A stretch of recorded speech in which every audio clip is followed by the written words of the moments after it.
Welcome back, everybody. I am really, really, really excited. I know you hear me say that quite often, but I'm really excited because last 4 hours or so, I've been basically watching our next guest, Chen Tang.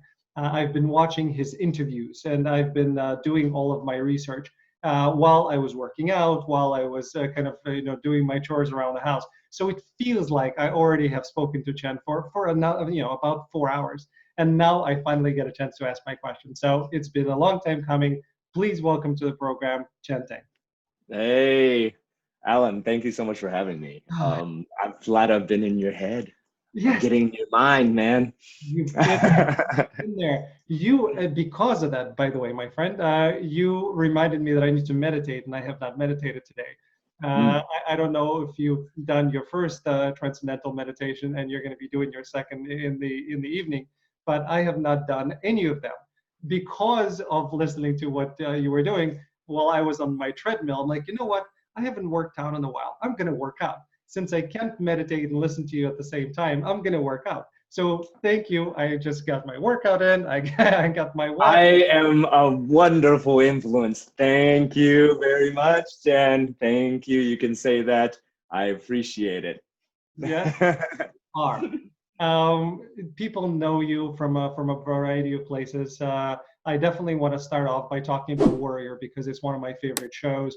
I know a lot of people are so excited to see this interview and hear from you about Hong, who is an awesome character. I really really appreciate his energy, and then I really want to talk acting to you. I want to talk about acting, and then I want to talk more about your upbringing because you and I actually have a lot of things in common.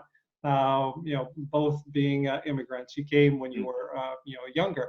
I came when I was a little bit older as a child, but a lot of those same experiences are really why both of us are driven. And Mm, when I heard you talk about that drive and the need to work hard, yeah. I know where that's coming from. I have that same feeling that is a a huge positive and an enormous weight to carry. So Yeah. I know what that feels like. But let's talk about Warrior, and then Absolutely. we'll get into all the other stuff. We have a So lot to chat about. we do. I think there are a couple more episodes that we're still waiting for in season two, but eight dropped on Friday night. So That's right. I watched eight. You and I have been connected for a little while, so we've Yep. been chatting after episodes. By the way, for everybody who's wondering, Chen did not get a chance to keep the fantastic boots that he took off a dude. Those those were left behind with the set. But Yeah. there's exciting conclusion coming up with 9 and 10. I'm not going to ask you about it. I'm not going to spoil it for anybody, including myself. I want to find out. But let's talk about Warrior. It was shot in South Africa. When did you guys get done with shooting season two? It was a year ago, or how long ago? Oh, you know what? It was the like June or almost the middle towards the end of June 2019. Yeah.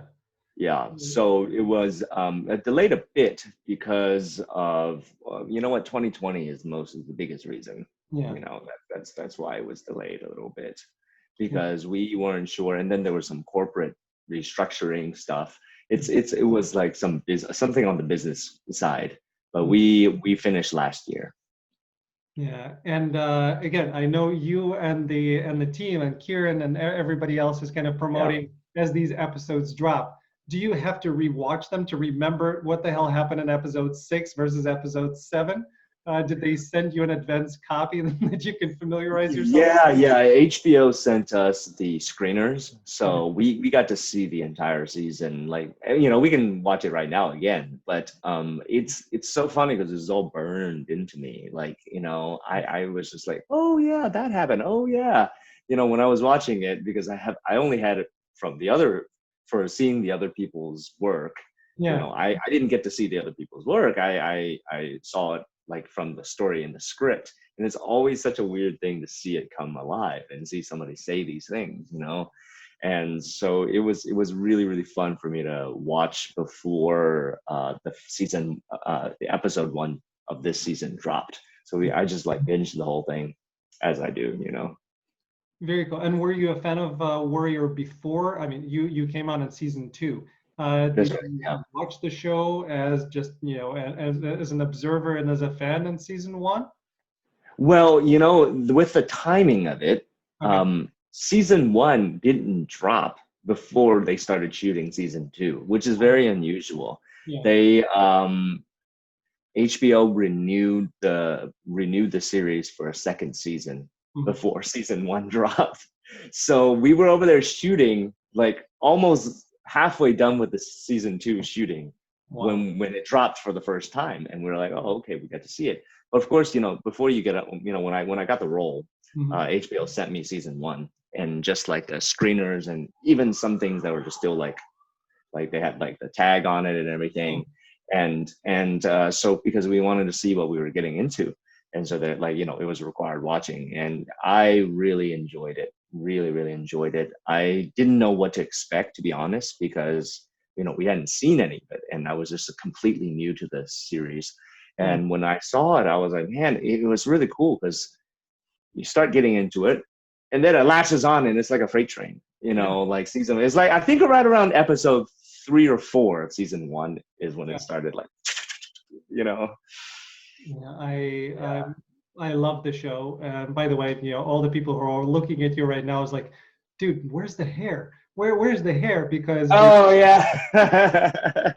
they've seen the hair in Mulan, they've seen the hair in Warrior, and now you've got it up. So they're Now going. I'm in modern day, this is modern day 21st century Jen, not 19th or 7th century Jen. Yeah, well, I guess they haven't started shooting season 3 of Warrior yet, so you have time Right. to grow. Um, very cool. So let's talk more about Warrior. When you got the character of Hong, who again I love as the character for many reasons, Thank but you. how much did they, how much was on the page? How much did they tell you in terms of what he looks like, what he moves like, what type of weapons is he using?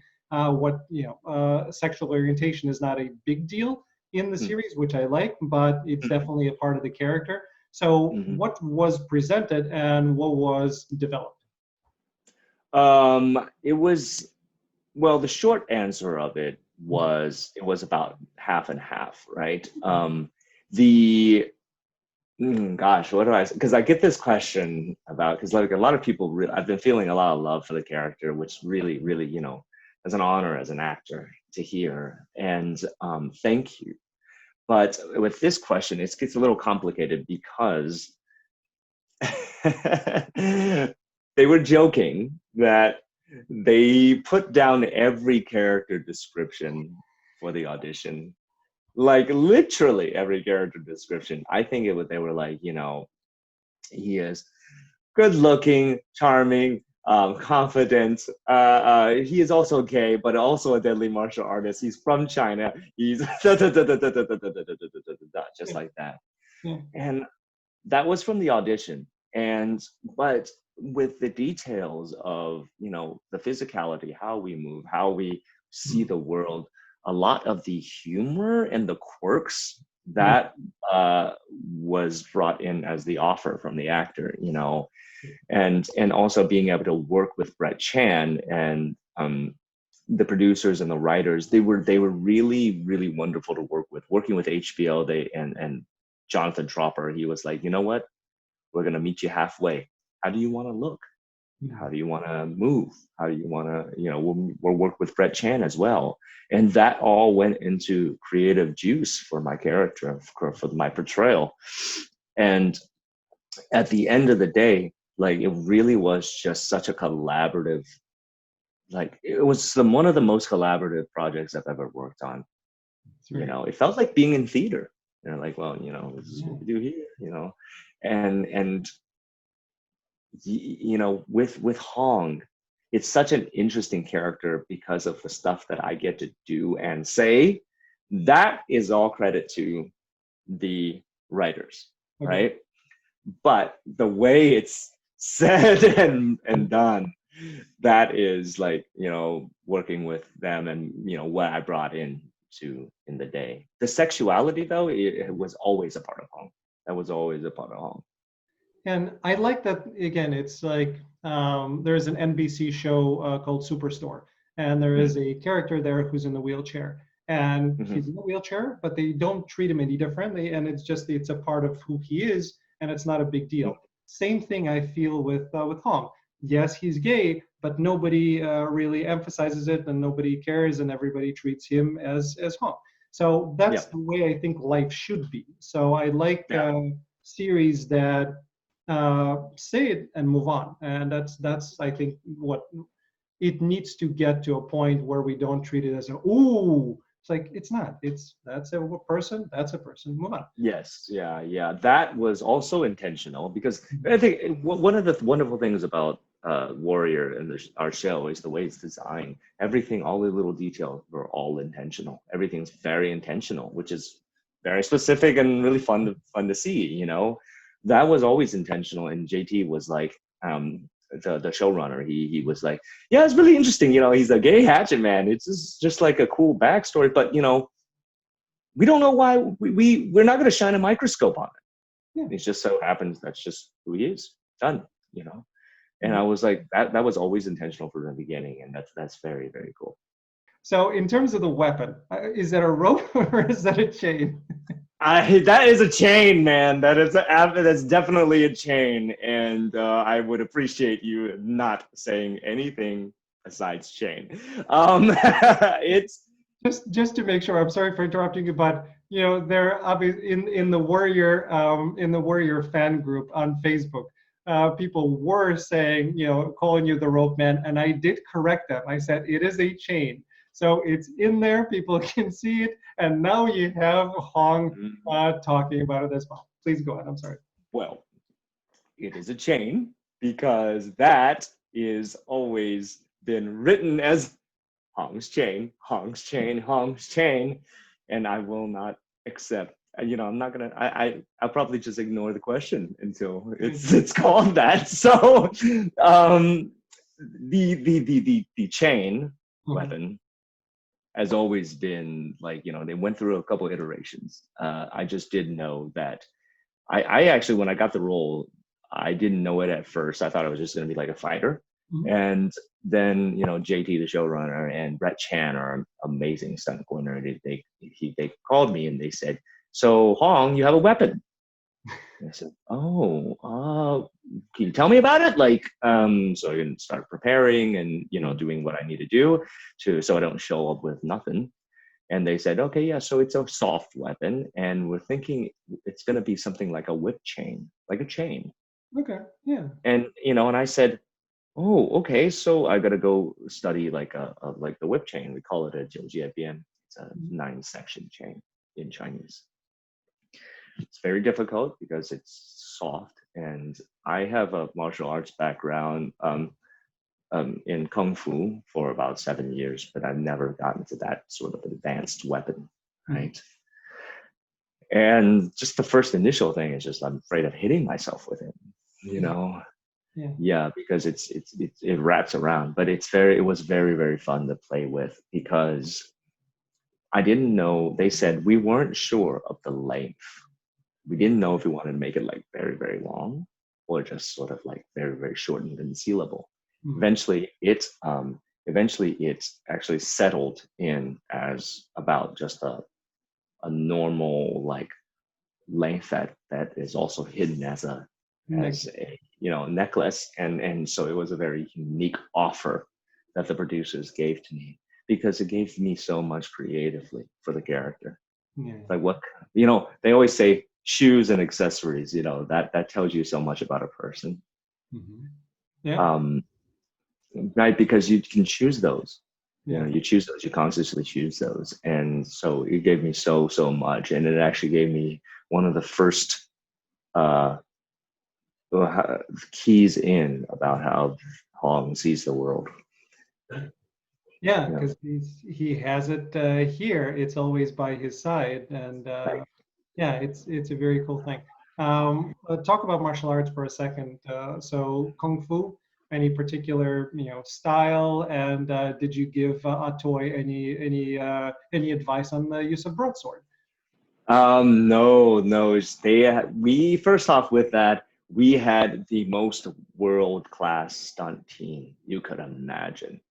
The man who was training my kicks is a seventh degree black belt and also the trainer for he was a coach for the Canadian Olympic Taekwondo team.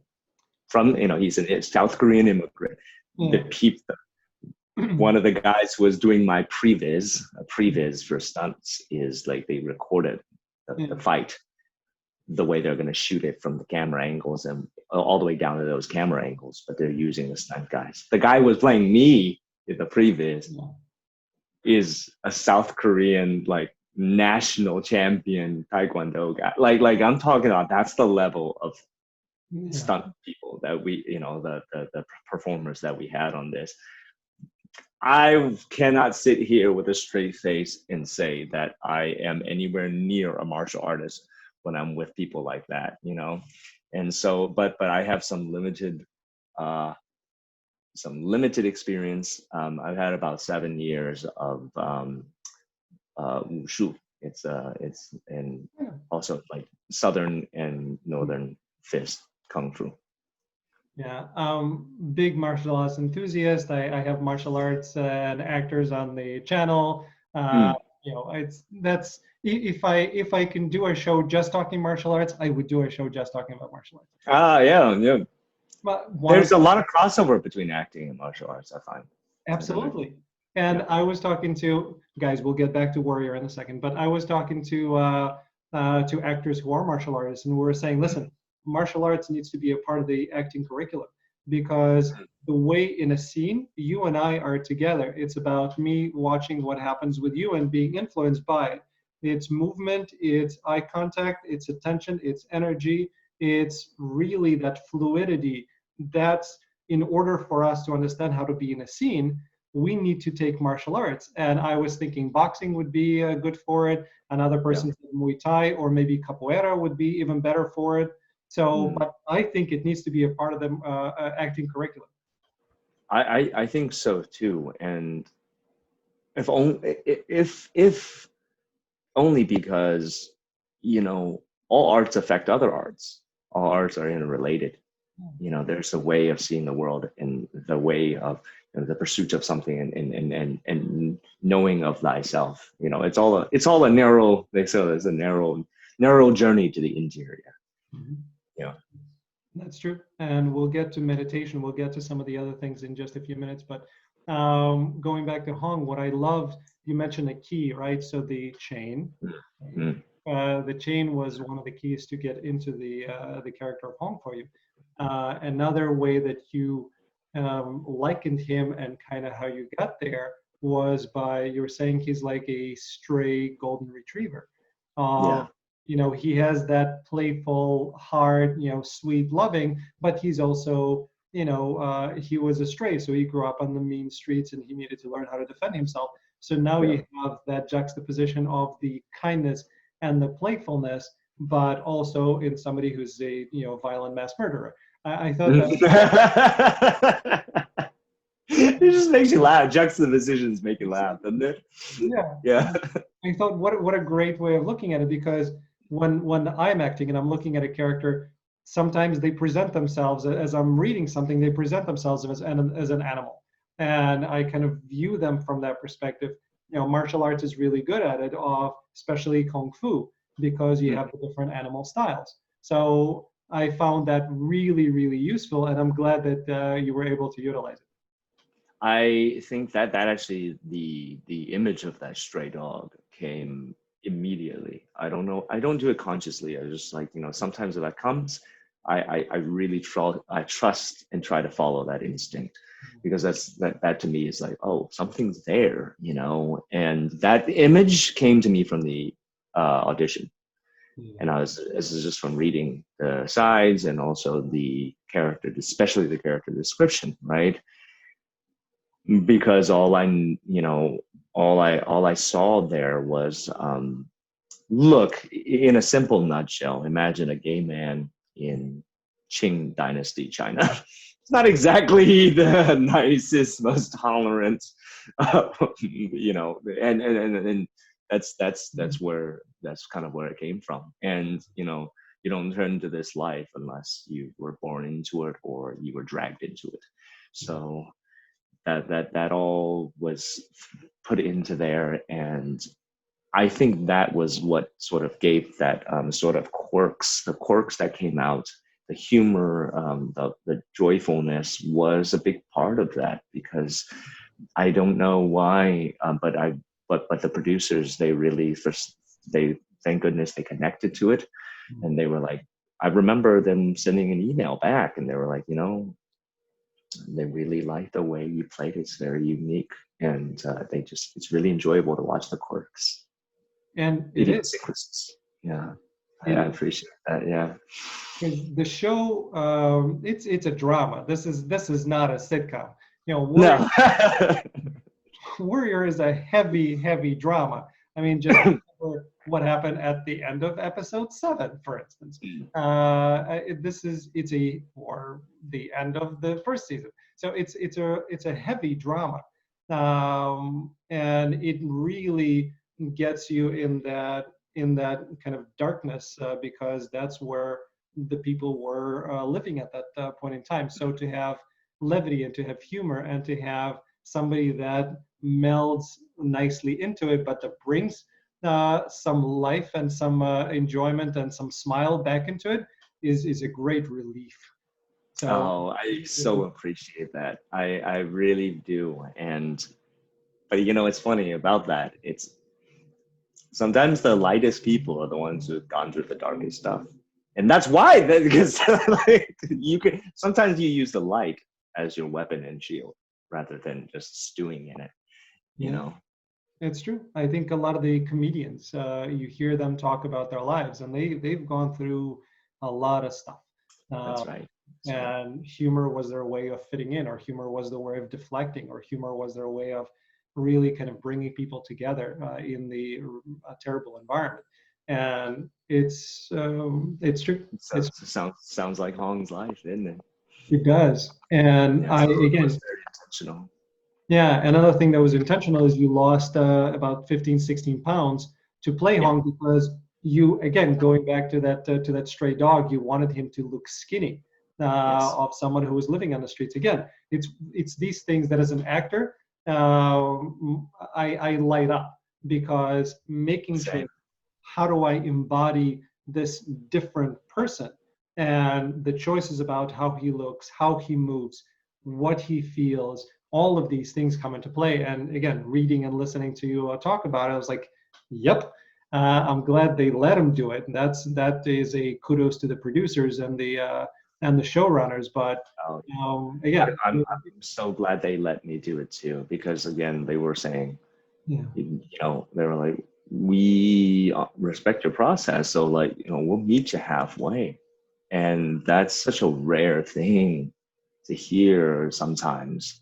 So when they told me that, and I brought, you know, and not everything makes sense, you know, because they know as you're working on a TV show, they know sometimes your character where it's going before you do, yeah, because you don't always get the scenes before, right?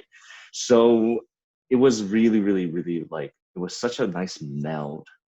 But mhm, I never that just that creative juice that flows, you know, when it was such a it's so joyful as you know an arts person to be able to like sort of like just fly, or you know, because you want to fly, right? You want to fly, you know.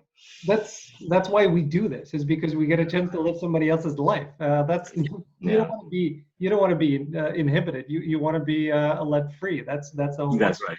That's right. Yeah.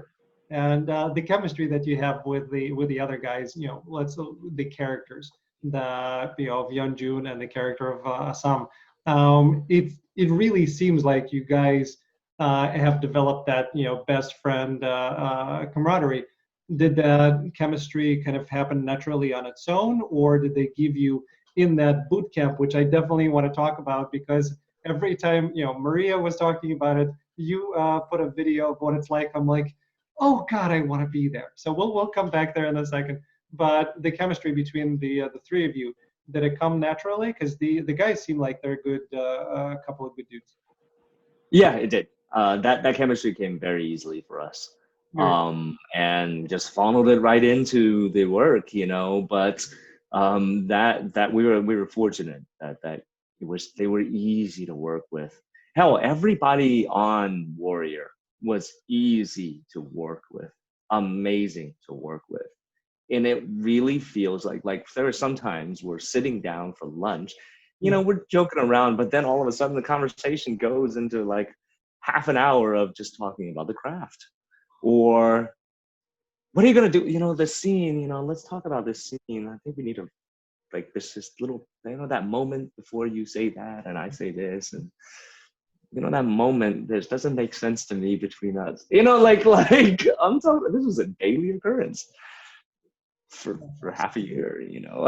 Like, that's, how cool is that? How cool is that to work with people who are that passionate about what they do? Hmm? It's yeah, that's why you do this, and I think it also made it a little bit more possible because they did kind of, they flew you to South Africa. You guys were all there. Now you were Hmm. working out together. You were working, obviously acting together. You were recovering, so it created that whole camaraderie atmosphere, and that probably made it that much better in terms of everything around it. Yeah, it was really fun, and being able to, um, honestly, you know, there was one night when it's like literally 2 weeks after I got there, and it was me and Jason Tobin, and we were hanging out because we were the only ones that were sort of living in that Cape Town city center. Mhm. And it was late at night and nobody on the streets, and we're walking back 2 a.m. through Cape Town, this strange place. And I just looked around and we looked at each other. We're like, dude, this is Hong and Young Jun. Yeah. Like, just us walking, it's like you could feel it, you know, it was easy. And luckily that part of the relationship was, there was so much given to us. There was so much given to us because of that. It made it very easy to work with. Yeah. Going on Jason for a second. That role, it could have been really just a flat two-dimensional role, and what he did with it is really, really good. It's deep. You love the character. It's like, and what I love about it is that they really did a great job of, you can't pick sides. Everybody has something that you're rooting for, and you don't know. And when inevitably that fight comes in, where you don't know, you have no idea kind of who to root for because you want all of them to win and to be safe. Yeah. Yeah. It's a sign of a really, really excellent show.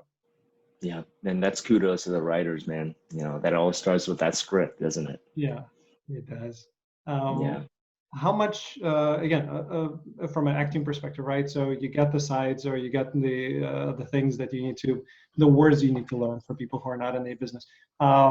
Did they give you opportunity to do takes where there's a little bit more improv to it, or whatever's on the page, that's how it has to be? You're talking about during when we're Yeah. shooting it, yeah?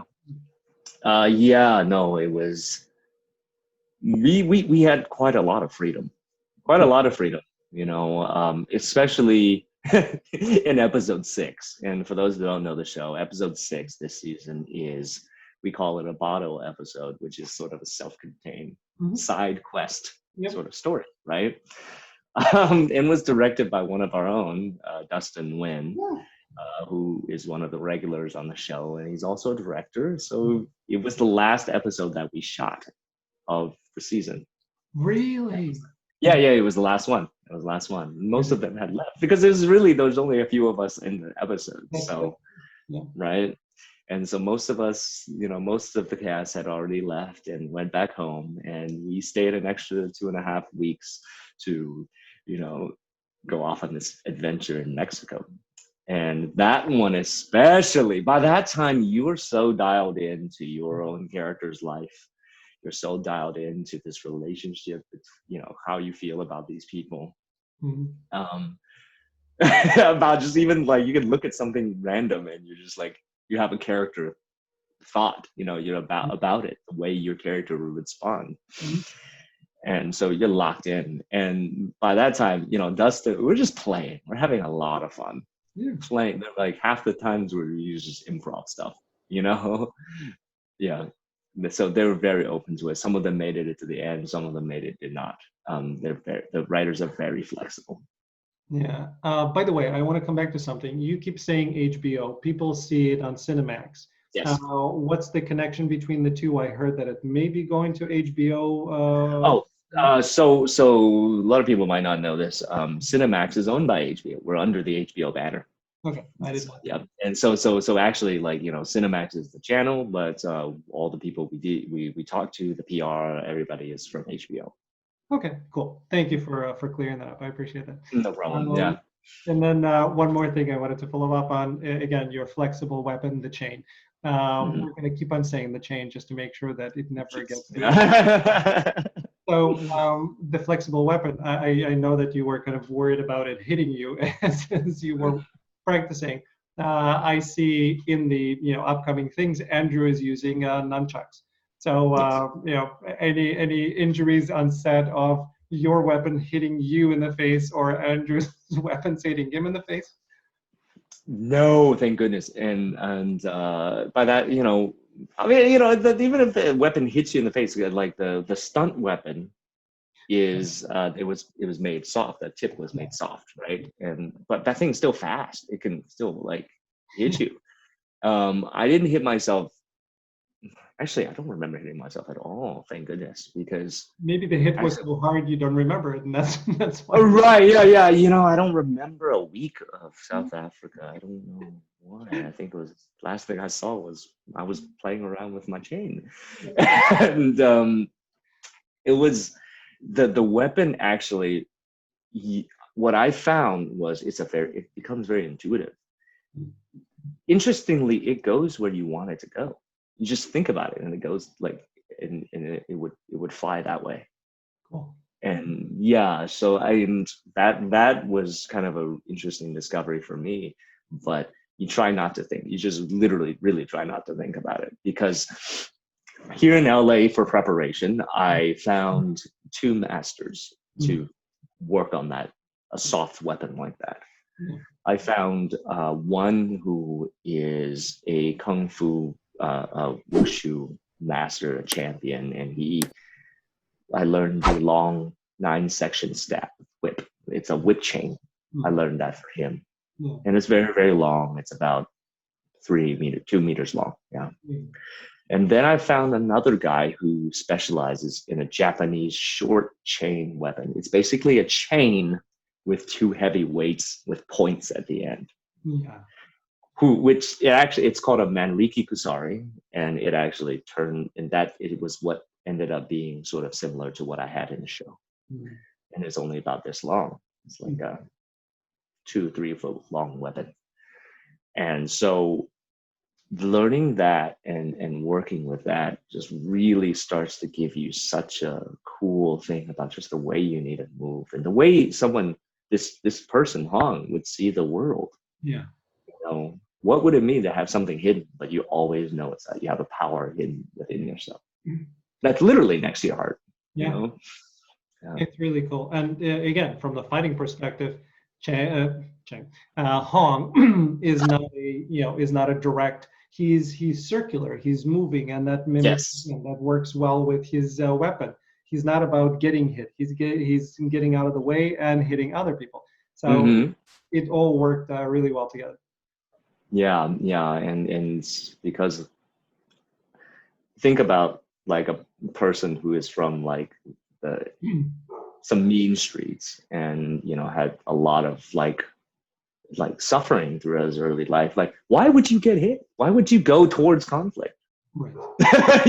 Like, of course, and that's actually very usable in every scene you do, the way you interact with people, the way you look at the world, and it all connects together. It's all like a web. Very cool. Last thing on Warrior, and we have to mention this. Warrior is based on the writings of Bruce Lee. Bruce Lee is when I started doing martial arts. Bruce Lee is my, half the world started doing martial arts. I don't have those statistics, but I imagine they're true. And growing up, again, it's Bruce Lee, and then Brendan. I remember when Brendan died, I was crying. I was so kind of heartbroken because again, it's that legacy. So I'm so happy that Shannon is doing this, and she's continuing with the legacy of Bruce, and she's created this series based on his writing. It's that tree that needs to continue growing. I agree. And Shannon Lee, for those who don't know, that's Bruce Lee's daughter. She was our executive producer, and she was the sweetest, kindest, most amazing, loving human being you could ever meet. It's a little surreal when she says, "Oh yeah, Dad was, like kind of like that." I'm like, Yeah, yes. "Dude, Dad is Bruce Lee." I can't get over it, So it was just amazing to be able to sort of, Bruce Lee's a hero of mine as well, and to be able to even, work on something that sort of like touches on his legacy. That's amazing. That's amazing. And it was interesting. I don't know if you and Jason Scott Lee had any conversations, but Jason Scott Lee played Bruce Lee in the Bruce Lee Legend of Bruce Lee. I don't remember the exact name of the film that I've seen about 15 times, but he was on Mulan. So were you. I don't know if there was any kind of communication of, dude, you played Bruce Lee. I'm about to go do Warrior. No, you know why? Because I did not get the role of Hong until after we wrapped. So it was just like, bye bye. And then now, but I did think about it. I was like, oh, because I really did like that. I love that. I love that. I love that movie, and I love just it's. I don't think there's an Asian person out there that wasn't influenced by, at least a little bit, by Bruce Lee. Right. It's the legend himself. Yeah. He'll always be a special place in my heart. I have two of his books right there on my book. Yeah, me too, right there. I'm sure it's the same books, and I keep going to his Be Like Water. It's become more of how I view life, and Right. you keep talking about the malleability of the human spirit. Yes. It really kind of deals a lot with that, and now I'm doing the whole Tai Chi kind of stuff. That's what it is, right? Sometimes you're soft, sometimes you're hard. It's a balance. And Bruce Lee, again, I'm sure it's because I was influenced heavily as a kid, but it stays with you and it continues on. I started doing martial arts because of Bruce Lee. To me, by the way, the part that kind of I'm isolated in a way, because when Crazy Rich Asians came out, everybody was saying this is incredible for our industry, and you see so many Asian people, and this is a great movie that did fantastic. I love the movie. I've seen it 6, 7 times. I don't know, but I'm so used to seeing Asian people on screen because martial arts movies are movies that I've been watching forever, and Right. for me, that's a norm. And I know that for the most people, that's not a norm. And seeing Asian people on the big screen was a big deal. So I kind of had to I had to have an awakening that, oh yeah, this is different for some people because I am so used to it because of martial arts. And Bruce. Yeah. Same. And plus, like, I grew up in China, so Right. it's like I just never sort of under. That is the end game, isn't it? For someone that's not to like really see that it's so normal that you don't notice. That's the end game for representation, as one would call it. Yeah. That's the way it should be. I think so. It's just like this is oh yeah, that guy or that girl was or that man, that woman, that person. Not like oh that Asian man, that black man, or that black woman. That just it doesn't need a qualifier. It's just the person. And the only way we see that is the only way something gets normal Mhm. is as in Chinese we have a saying 习惯成自然. It literally means what you used to becomes just normal and natural. Yeah. So that's it. And just see it more, and that's all we can do. And I see it in children. I have a 16-year-old daughter and a 11-year-old son. Oh wow! Thank But you. you look so young. Like how? I am 45. But thank you. What? Thank you. When you're I was thinking, oh, he's got like a 2-3 year old at home. My Uh, God. yeah, and I see it in them as they were growing up. And I was asking them about their friends because, I live in Chicago. Chicago is a metropolitan city. We have everyone here. It was Yeah. actually weird for me to go to Seattle. I felt like it's different. I couldn't quite pinpoint it. And it came to me that you don't have as much diversity in Seattle as they do in Chicago. I'm so used to everybody being here. So, my kids grew up with black kids, Indian kids. You have every race, every sexual orientation. Everybody's in the classroom. So, and what I've noticed with the kids is that when I would ask them about their friends, they would not say black, or they would not say gay. They would just say a name. Or if I didn't know who they were talking about, they would go into, well, he acts like this, or they would go into another way of describing it. And it's just is not a part of the vernacular anymore of these qualifiers that we got used to. And I'm like, thank you. This is hopefully where we as a society is going, because that's where we need to be. I hope so too, because that's just human. Yeah. There's like that person. It's like it's not that I am not aware that they are different than I am. I just am just like it doesn't. It's like a child does. Like it's the childlike way of going about it is like the child is really just um, they are aware. They might be aware that if they look different or act differently, or that I'm a boy, that's a girl, whatever. But they don't have any like judgment about it. That's the thing. That's the wonderful thing. That it's like we are aware that we're different, but you are as me, and Yeah. that's it. It's Yeah, that's the great end game, and what we are working towards by just being in more stuff, seeing it more. And the judgment, unfortunately, is getting put onto the kids by the parents, Yeah. or by society that they grow up in.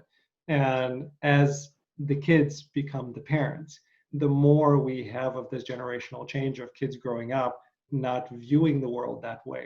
That's where I see it changing. It'll take a while. And representation and having more and more diversity on screen in our industry is definitely helping, but also having a black woman as the vice president. Mm-hmm. That's helpful as well. So all of these things are positive steps in our growth as a society. Um, I also love, and again, those of you who are here just for the Warrior, we're done talking about Warrior. Now I want Oh, to okay. now I Bye want to bye. now I want to talk to Chen about the part that was fascinating to me, kind of listening to you talk, and it's the meditation. It's the you being bicultural of how you view the world, because you spent a lot of time in China. Even though, by the way, I don't know if people know this, but you were born in Kobe, Japan. Uh, you spent time, mostly in China and in the United States in Memphis. So you really kind of feel both ends of that spectrum. I came here as a 14-year-old from Ukraine, so I was born in a communist country like China in a lot of ways, and then I came and I never went back. So I have a part of that experience, but I'm an American with a Russian Jewish heritage. So there are connections there, but my Russian is not as good as it used to be. My Ukrainian, which technically I'm from Ukraine, I can I can hear it, I can understand most of it, I can read it, I can, maybe write it. I can't speak it anymore. So like there is a lot of stuff that got lost because I've been here for 30 something years. Yeah. With you, you had a chance to experience both, which I think as a human, it made you say the same thing that I've been telling to people when I came, and people are like, well, how is it over there? Because Soviet Union, this closed kind of society. People by def- in general, I think people are very similar. You have parents, they're working, they're trying to give the best to their children.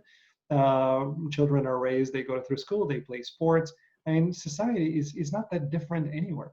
And you had a chance to see that, and hopefully to help both sides understand because you've lived in both. And I find that really fascinating. Yeah. Yeah. The biculturalness, Mm. that feeling, it really lets you see how different, but also how similar people are, right? And really, when we're all just human, like that's the wonderful thing about that I think acting really allows us to do is like this. So our job is to really just express truth, our truth, right? And human truth is just human truth. That's why when you express truth, people connect to it, and so knowing that from a young age, I mean, I believe I moved almost 6 times to different places. Like Japan to China to back to Japan, back to China, back and to the deep south of America. And before I was like 7, 8 years old, you know, that does something to you when you see all that change. You really start to feel this sense of that's why I call it like the malleability of the human mind and spirit.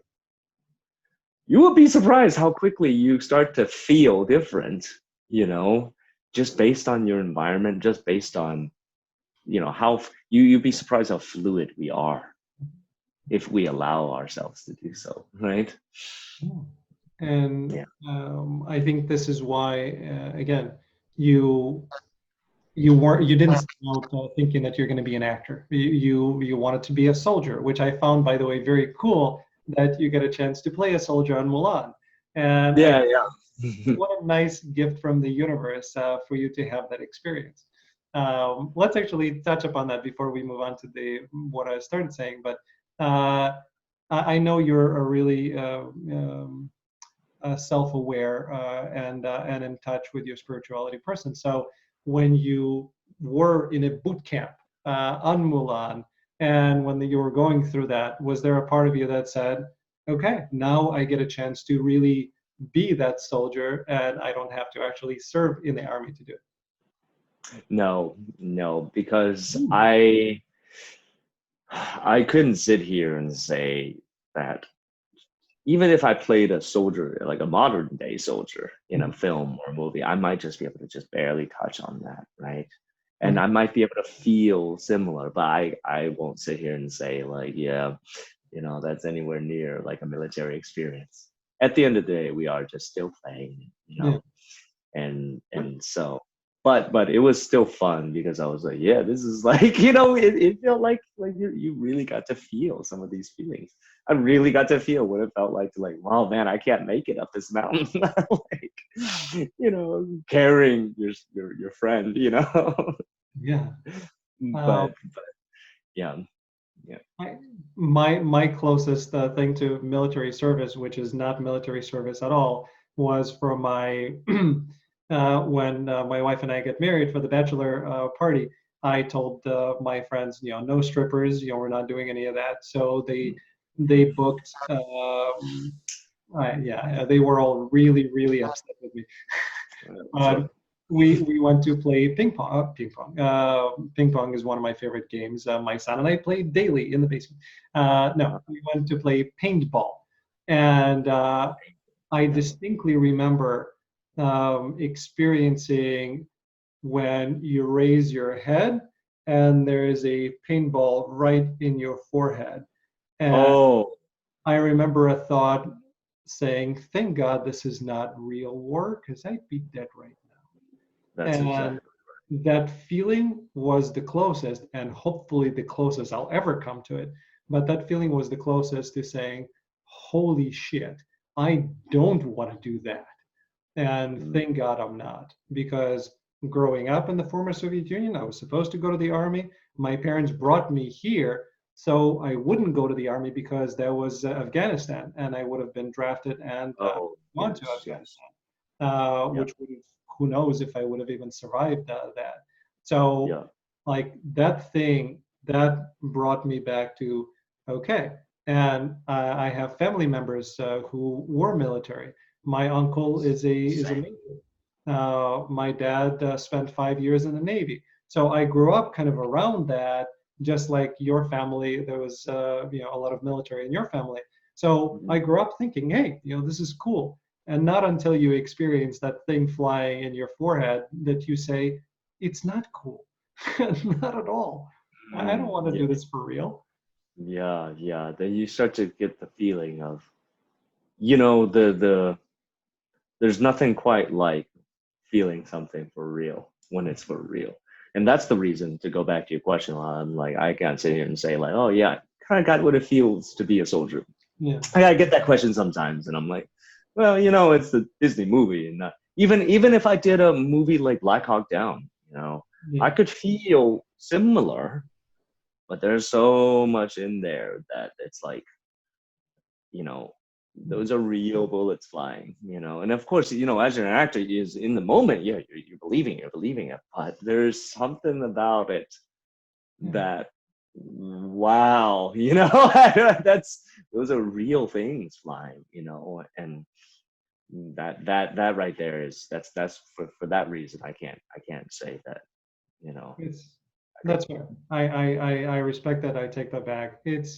It's the thing we as actors get a chance to do is I knew that in this life I could not be a doctor, a lawyer, a soldier, a fireman, a politician. I could not be all of these things because I have to focus on one. But if I'm an actor, I can feel what a part of it is like, Yeah. and I can live multiple lifetimes through this one life.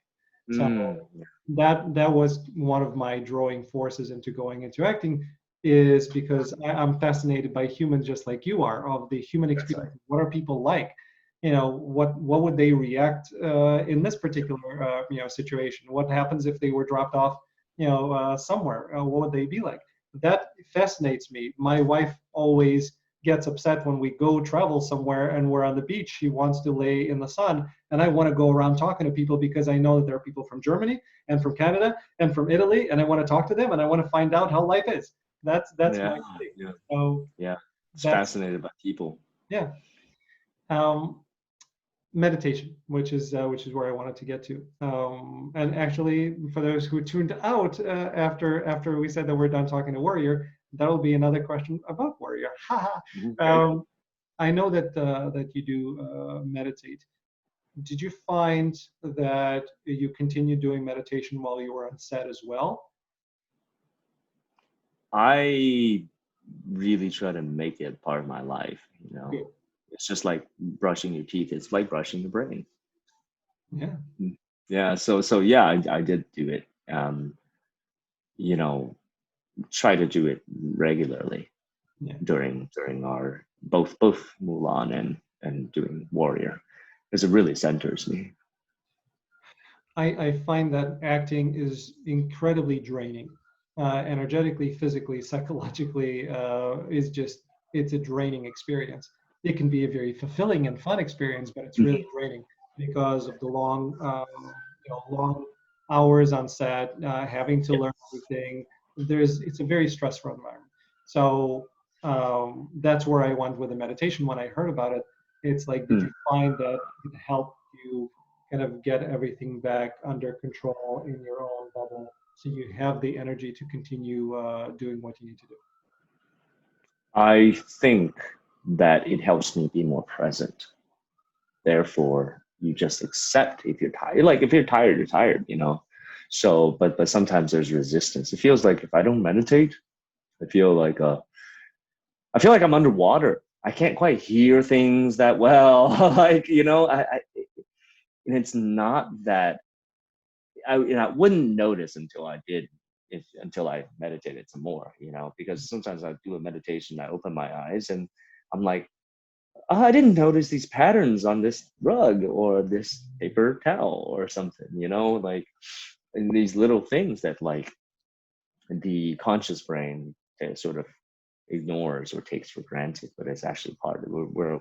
We're surrounded by a lot of things all the time. So that is, the short answer to that is I don't think it gives me more energy. It just helps me be more in the present moment, which allows me to sort of make it through it. In terms of the acting approach, because I know that you love really getting into the character and kind of grounding yourself in there, and you're being called a chameleon, which is it's a term that of respect for an actor. Do you find that it's easy for you to snap out of it and know, okay, I'm Chen, and that's Hong, or that's Yao, or it takes a little time kind of to get away from that different energy and feel of the character? It's a funny way that you phrased it. I don't actually separate myself from the character. I don't ever be like, oh, that is, he does this, or like, because for me, actually, my belief is it's always me. Yeah. Interestingly, though, like, if you believe that you're infinite as well, Yeah. it's just a different me, Yeah. bent, like, and because it's always going to be, look, I'm aware that I'm myself, so I'm not really I'm not like saying, oh yeah, like this experience is I can't, I have a hard time stepping away from this character.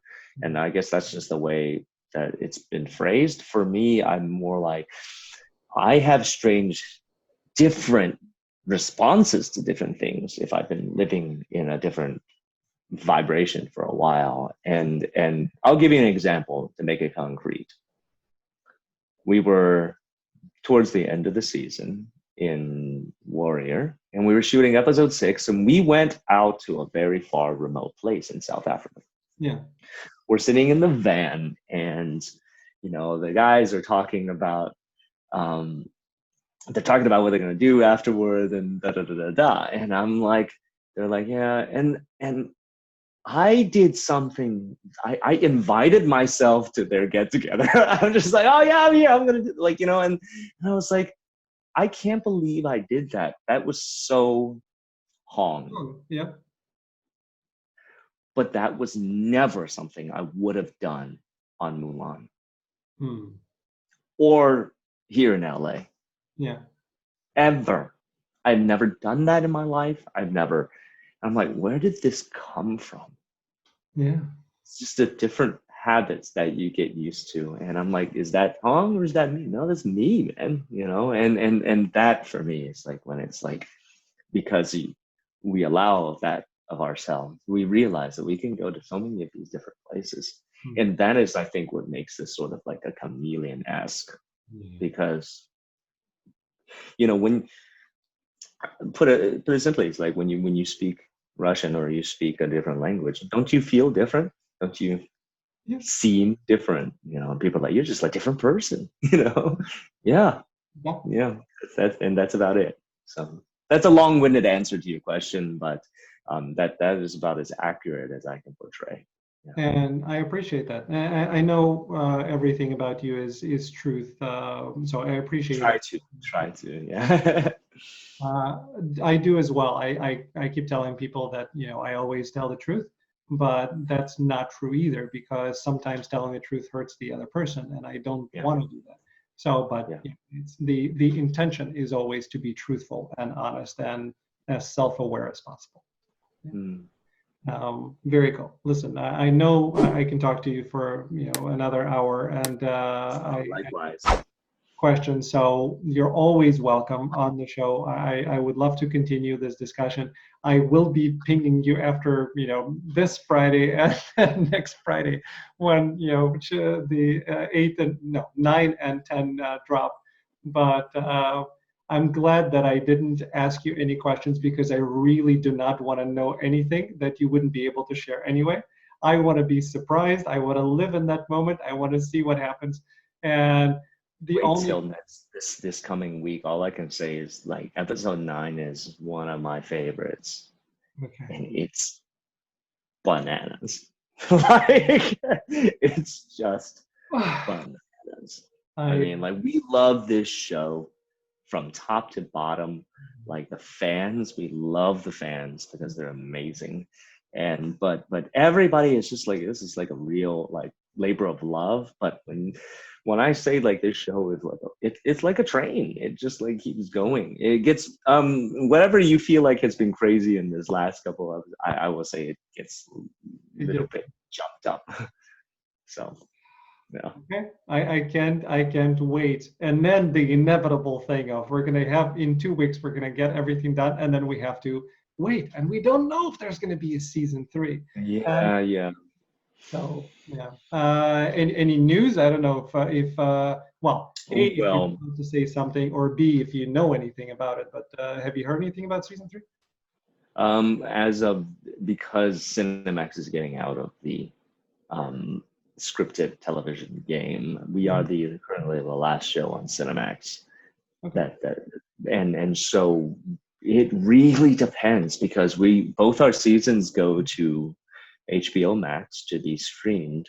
Hopefully that finds a much wider audience, because I'm an honest dude, just like you are, like if I'm not on a good show, I'm not going to be like, it's the best things. And, I would just be like, I like my show. Right. But this show is genuinely good. It's really, it's very well done, and I just think like when people see it, everybody that I've talked to, interviewers and stuff, and they're like, I started watching this show, I just got hooked, and it's just well done. So hopefully we find a bigger audience, and more people will get a chance to see it. And then who knows, right? Because we right now are just, it's the best way I can describe it is it's in limbo. Yeah. Well, it's in limbo. Cobra Kai, which is a wonderful show. I love Cobra Kai as well. They went from YouTube, they went on Netflix, and they blew up. So yes. I'm hoping same thing happens to Warrior, because I am a genuine fan of Warrior. I think it's fucking awesome, and I wanted to have as much of an audience as it can, and I want more seasons. So it's my show. Me too. We were always intending it to be like at least 4 or 5 seasons, because but it was honestly, it was just like with the merger between AT&T and Warner Media and all that stuff, and I won't get into it too much because it's like business stuff, right? But it's really just like when corporate restructuring happens, sometimes you're just like, we don't know, because right now we're in the age of streaming, and I think that's where most people consume their stuff. Yeah. But for me, I'm just really excited, because once the season ends, we go to HBO Max, and we'll see what happens from there. Yeah, never say never, because stranger things have happened, really. I really hope so. I signed the petition. There's a petition going around to. Yeah, we saw that. Yeah, Thank you. I signed the petition. I'm going to keep harping on it. And Joanna Vanderham, who plays Penelope, I'm blown away by her acting.